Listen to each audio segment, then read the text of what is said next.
ఇక్కడ ముందుగా నీకు ఇక్కడ వచ్చిన నా బంధుమిత్రులు, ప్రాణమిత్రులు,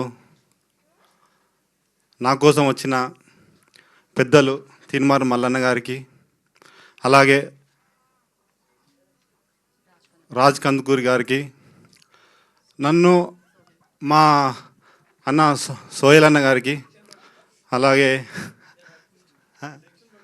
కొత్త కదా అన్న, కొంచెం ఉంటుంది కదా, కామన్ కదా. అయితే పేరు పేరున వచ్చిన అందరికీ నా యొక్క ధన్యవాదాలు తెలియజేసుకుంటాను. అలాగే ముందుగా ఫస్ట్ ఆఫ్ ఆల్ ఏంటంటే మాట్లాడవచ్చు కదా, మాట్లాడాలి అండి.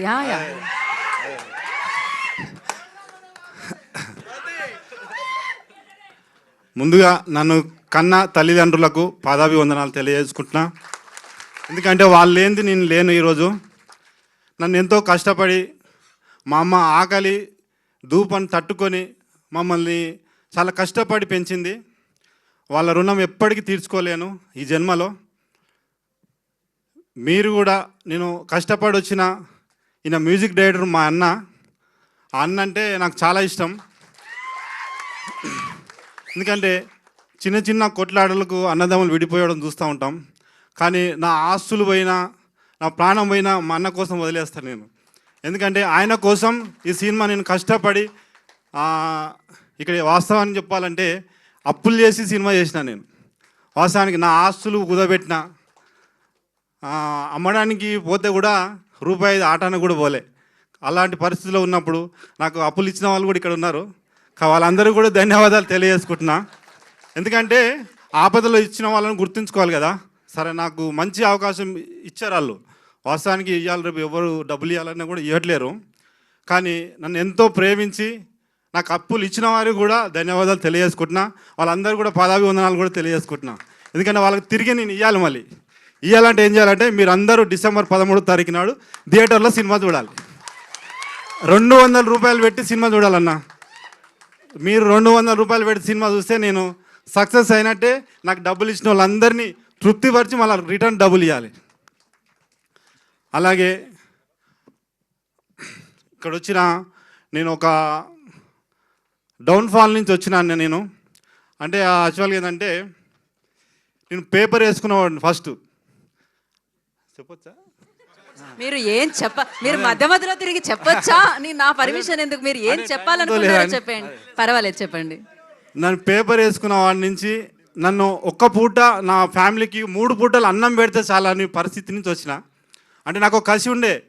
అంటే మేము బ్యాచిలర్గా ఉన్నప్పుడు మా అన్న, నేను రూమ్లో ఉన్నప్పుడు మా అన్న నాకు అన్నం వండి ఆయన వదిలేసి వచ్చేవాడు. అరే మావాడు ఎక్కువ తింటాడు, సరే నేను ఆడు తిన్న తర్వాత వస్తానని చెప్పేసి ఆయన యాక్చువల్గా ఒక చేత్తో పని చేసుకొని నేను ఉట్టిగానే తిరిగేవాడిని. నన్ను తిడుతూ ఉండేవాడు. యాక్చువల్గా మేము మాట్లాడుకునే వాళ్ళం కాదు అసలు మా అన్న నేను. కానీ నాకు ఇంట్లో అన్నం వండి పెట్టి ఆయన వచ్చేవాడు. అంటే నాకు ఆ రోజు ఆయన అన్నం పెట్టిండు. ఆ రోజు అన్నం పెట్టకపోతే నేను ఇవాళ ఈ స్థాయికి ఉండేవాడిని కాదు. ఆయన ఒక హ్యాండిక్యాప్డ్ మనిషి. ఆయనకు ఒక టాలెంట్ ఉందని చెప్పి మొట్టమొదట గుర్తించింది నేనే. వాస్తవానికి ఆయన కోసం ఎంత దూరమైనా వెళ్ళాలనుకున్నా. కాబట్టి మా అన్న కోసం ఈ పాటలు చూశారు కదా అన్న, ఎట్లా ఉన్నాయన్న? సినిమా హిట్ అయిద్దా అన్న? హిట్ కావాలంటే మీరు సినిమా చూడాలి కదన్నా. ఖచ్చితంగా థియేటర్లో సినిమా చూడాలన్న మీరందరూ. అలాగే నన్ను దీవించడానికి వచ్చిన పెద్దలు తీన్మార్ మల్లన్న గారిని మాట్లాడవలసిందా కోరుతా ఉన్నాను. సో మరి ఇప్పుడు ఓకే, నేను ఇంకా మీరు సినిమా రిలీజ్ డేట్ చెప్పేసి ఫినిష్ చేసి మీరు మల్లన్న గారితో మాట్లాడిద్దామని అనుకున్నాను. ఒకసారి మీరు డిసెంబర్ 13న రండి అని చెప్పేసేయండి. ఇంకొంచెం మాట్లాడేది ఉందంటారా? మీరు మాట్లాడేయండి కదా, మళ్ళీ ఇన్ని బ్రేక్స్ అయితే మేము వేసుకోవాలి కదా ఒక దాంట్లో అని. మాట్లాడేయండి. సినిమా విజువల్స్ ఎట్లా ఉన్నాయన్న? వీడియో చూశారు కదా, సూపర్. అంటే మా ప్రసాద్ గారు ముందుకు రావాలన్న. ఎందుకంటే అంత అందంగా చూపించుండు ఆయన థియేటర్లో సినిమాను. నెక్స్ట్ మ్యూజిక్ డైరెక్టర్ గారు ఎట్లా ఉంది అన్న మ్యూజిక్? సాయి కుమార్ గారి ఎపిసోడ్ అన్న మీరు థియేటర్లో చూస్తే బాక్సులు బద్దలైపోతాయి అన్న. ఇది మాత్రం పక్కా చెప్తున్నా. ఎందుకంటే మేము ఒక బ్యూటిఫుల్ సినిమా తీసినాము, కానీ ఆర్ఆర్ మాత్రం ఇంత ఇస్తాడని అనుకోలేదన్న. నెక్స్ట్ ఆయనకు ఫ్యూచర్ ఉంటుందా ఉండదన్న మీరు చెప్పాలన్నా. నెక్స్ట్ అన్న ఎడిటర్ గారు సార్ ప్రసాద్ గారు, మీరు 2 మాటలు మాట్లాడాలి. పిక్చరైజేషన్ అంత అద్భుతంగా చూశారు సార్, మీరు మాట్లాడండి సార్. ఆయనను అడిగాం మేము ఆల్రెడీ. మాట్లాడండి అంటున్నా. లేదు, ఆయన నిర్మోహమాటంగా లేదు అని మీరు మాట్లాడొచ్చా అని అడిగారు కదా, ఆయన మాట్లాడను అని చెప్పారు. మాట్లాడతారండి. లేదండి, నేను ఇంటర్వ్యూలో మాట్లాడు.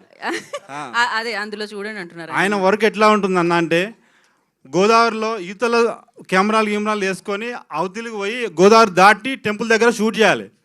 అయితే ఆయనకి ఈత రాదు. అయితే నేను రాను సార్, నేను అవతల కూడా అంటే రిస్క్ అవుతుంది నాకు అని చెప్పి రోజు చెప్పేవాడు. వన్స్ ఒకసారి బోట్లో కూర్చొని షూట్ స్టార్ట్ అయింది కనుక మేము భయపడేవాళ్ళం. పోతానే ఉంటాడు అట్లా గోదావరిలో. అంటే అంత డెడికేటెడ్గా వర్క్ చేస్తాడు sir. Sir thank you sir, మా సినిమా కోసం మా అదృష్టం మీరు దొరకడం. ఒక 30 సంవత్సరాలు ఈవీవి సత్యనారాయణ గారి తమ్ముడు సారు, ఒక 30-40 సంవత్సరాల సీనియర్ సారు డిఓపి గారు. అలాగే ఆర్ట్ డైరెక్టర్ విజయకృష్ణ వచ్చిందా, ఆర్ట్ డైరెక్టర్ విజయకృష్ణ గారు ఉన్నాడా? ఆర్ట్ డైరెక్టర్ గారు స్టేజ్ మీకు రావాల్సిందే కోరుతాను. విజయకృష్ణ గారిని ప్లీజ్ జాయిన్ ద స్టేజ్ అండి. అన్న పిఆర్ఓ సతీష్ గారు అన్న, ఈయన గురించి చెప్పాలి. ఇక సినిమా స్టార్టింగ్ చేసిన దగ్గర నుంచి ఎన్నో స్ట్రగుల్స్ అన్న. ఇక రోజు నేను మా ఇబ్రాహీంపట్నంలో మా ఏరియా తిరుగుతూ ఉంటే ఒక ఫ్రెండ్ వచ్చి అడుగుతాడు, సినిమా ఎప్పుడన్నా రిలీజ్ అవుతుందా కాదన్నా, ఎప్పుడు చేస్తావన్నా అడుగుతాడు. నాకు మాత్రం చాలా సిగ్గు అనిపించేది. నీ అబ్బా అసలు స్టార్ట్ చేయకుండా అయిపోయేది. ఈ సినిమా స్టార్ట్ చేసి ఎంత తలనొప్పురా బాబు. ఆ గల్లీ పోటీ పోయినా ఈ గల్లీ పోటీ పోయినా రోజు ఒకరు అడుగుతారు. పెళ్ళికి పోయినా పెళ్ళిళ్ళు అడుగుతారు.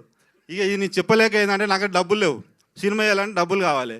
ఈ అప్పులు ఇచ్చేవాళ్ళంటే ఆల్రెడీ ఇచ్చేటోళ్ళు ఎక్కువైపోయారు, కానీ నన్నే రిటర్న్ అడిగే పరిస్థితికి వచ్చారు. ఇక ఏం చేయాలన్న పరిస్థితి టైంలో సాయి సతీష్ గారు సినిమా అట్టా ఇట్టా కింద మీద పడితే సినిమా కంప్లీట్ చేసినన్న. చేసినాక ఉంటుందన్న. ఇక సినిమా రిలీజ్ కావాలంటే కూడా పరిస్థితి అయితే దారుణం. ఇంకా పెద్దోళ్ళు ఎవరు రానియరన్న అసలు. అంటే నేను ట్రై చేయలేదు వాస్తవానికి. పెద్దోళ్ళు ఎవరు కనీసం మన అలా అపాయింట్మెంట్ కూడా దొరకనియరన్న. ఎవరు ఈ మధ్యలో మేనేజర్లు ఉంటారు కదా, ఈ మేనేజర్లు అయితే రానియరు. ఇక తిరిగి నేను ఆశ వదులుకున్నా. ఆఖరికి మళ్ళీ సినిమా కంప్లీట్ అయిపోయింది. ఎవరెవరికి అమ్మేసుకుంటే సరే 10 వరకు వస్తాయి, హ్యాపీగా ఎవరికాళ్ళకి ఇచ్చేవచ్చు అని అనుకున్నా. కానీ కట్ చేస్తే ఎవ్వరి గడప కూడా దొక్కనియట్లేరు. ఇలాంటి పరిస్థితులు నేను ఏం చేయాలి? మళ్ళీ నాకు 60 లక్షల రూపాయలు అప్పు కావాలి. మళ్ళీ ఇంకేడు అప్పు చేయదు నేను. ఇంకా అట్టా ఇట్టా చేసి మళ్ళీ అవి కూడా అప్పు చేసిన. అప్పు చేసిన తర్వాత ఈ 50 లక్షలు కూడా ఇండస్ట్రీలో ఉన్న జనాలు ఎట్లా ఉంటారంటే, వచ్చినప్పుడు 1 కోటి రూపాయలతో పని అయిపోతా అంటారు, కానీ వచ్చిన తర్వాత 5 కోట్లు అవుతుంది.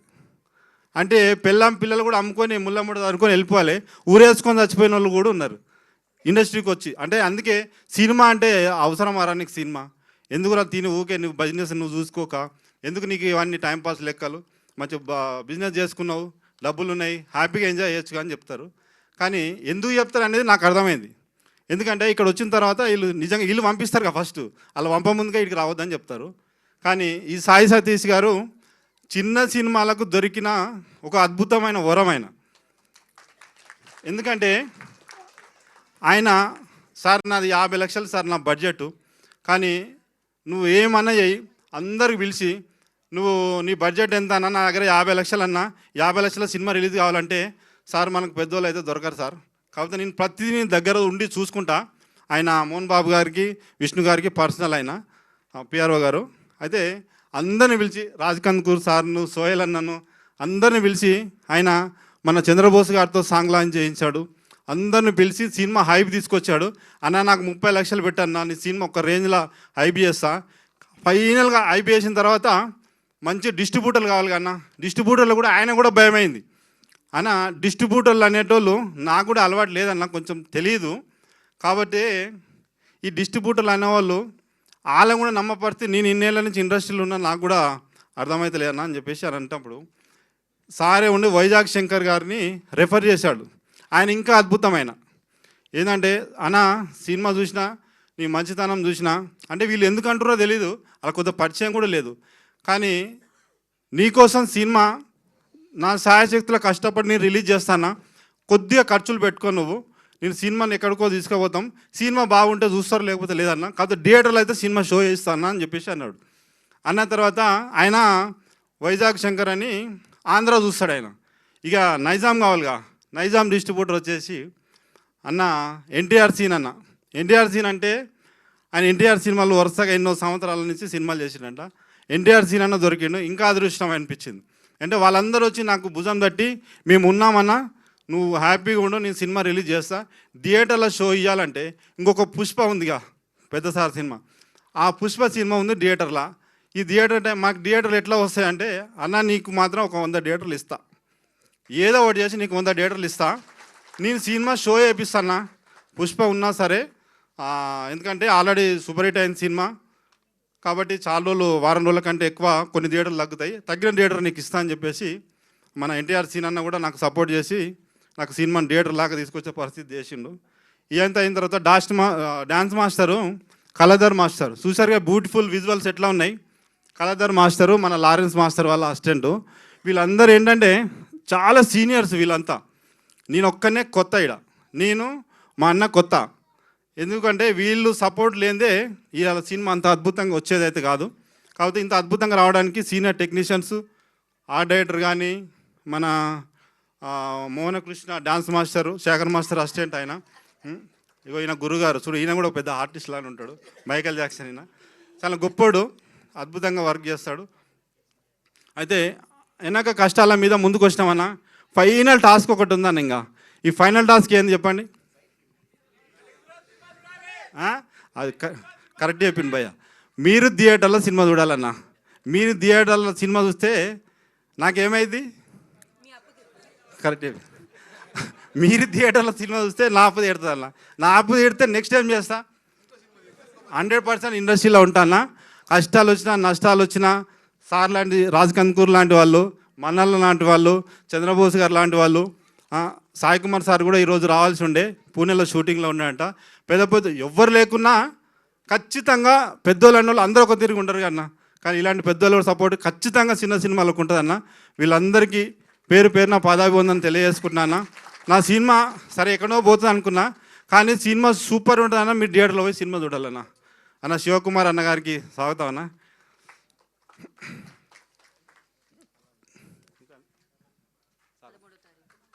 డిసెంబర్ 13వ తారీఖు నాడన్న థియేటర్లో సినిమా వస్తుంది. ఆంధ్ర, తెలంగాణ, సీడెడ్ అంటే రాయలసీమ, ఖచ్చితంగా మా కోసం పోండి సినిమా థియేటర్కు. సరే లోపలికి పోయినాక హ్యాపీగా బయటకు వస్తారు, ఆ గ్యారంటీ నేను ఇస్తా. ఒకవేళ హ్యాపీగా లేదనుకో, ఆ 200 నాకు ఫోన్ చేయరు, నేనే ఇస్తాను మీ ఆ ఫోన్పేలా, ఓకేనా? 100% సినిమా బాగుంటుందన్న, ఖచ్చితంగా చూడండి, థియేటర్లు చూడండి, మమ్మల్ని దీవించండి. ఈ ప్రణయ గోదావరి సినిమా తర్వాత నెక్స్ట్ మూవీ ఖచ్చితంగా ఉంటుంది. ఆ మూవీ ఫంక్షన్ ఈడ కదన్న, చాలామంది నిలబడ్డారు, నన్ను క్షమించండి, తప్పులు మాట్లాడుంటే క్షమించండి. ఇంతమంది నిలబడ్డారు కదా, నెక్స్ట్ ఏందన్న పెద్దది దశపల్లలా రిచ్గా గ్రాండ్గా చేసేస్తాను ఫంక్షన్. ఆ సినిమా ఫంక్షన్ మాత్రం ఏకదమ్ కిరాక్ చేద్దామన్న. థ్యాంక్ యూ అన్న. థ్యాంక్ యూ విఘ్నేష్ గారు, థ్యాంక్ యూ సో మచ్. ఇటు ఇవ్వండి.